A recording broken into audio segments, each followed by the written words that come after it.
Negru, c'est est-ce que avec ce réveil occidental, ces armes à longue portée, ces systèmes de défense antiaérienne, etc., les Ukrainiens vont pouvoir bouter les Russes hors d'Ukraine, ou est-ce qu'ils vont pouvoir se mettre dans une position un peu plus, je cherche mes mots, mais un peu plus facile pour eux pour entamer, par exemple, une négociation. En tout cas, ce plan d'aide vise à rééquilibrer le rapport de force et à stopper d'une certaine manière l'hémorragie qui commence à être de plus en plus importante en Ukraine sur le front, sur la ligne de front terrestre.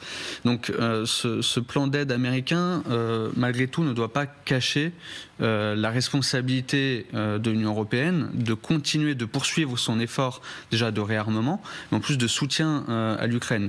Tout à l'heure, c'était intéressant de mentionner, quand vous mentionniez que l'Union européenne est face à ses responsabilités, en réalité, elle l'est quand les Américains ne sont pas là, mais l'Union européenne est aussi face à ses responsabilités quand ils sont là.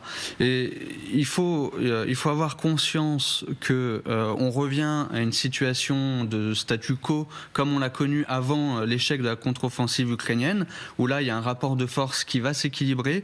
Cela dit, je ne crois pas que ce plan d'aide va permettre de repousser hors d'Ukraine les forces russes.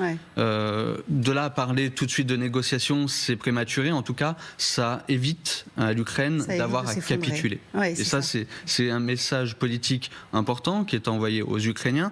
Dans le plan d'aide, il y a aussi une partie de l'argent qui va servir à financer, à payer des salaires des soldats qui sont épuisés. Enfin, tout ça, si tant est, pardon, juste petite parenthèse, mais que tout arrive à peu près en même temps, parce qu'on a beaucoup dit, le coût de la goutte d'eau et des armes qui arrivent au fur et à mesure, c'est sympa, mais en fait, ça se dilue rapidement. Les Ukrainiens ont déjà connu des situations où on leur a promis des choses et où les armes sont arrivées en retard ou en différé. Donc.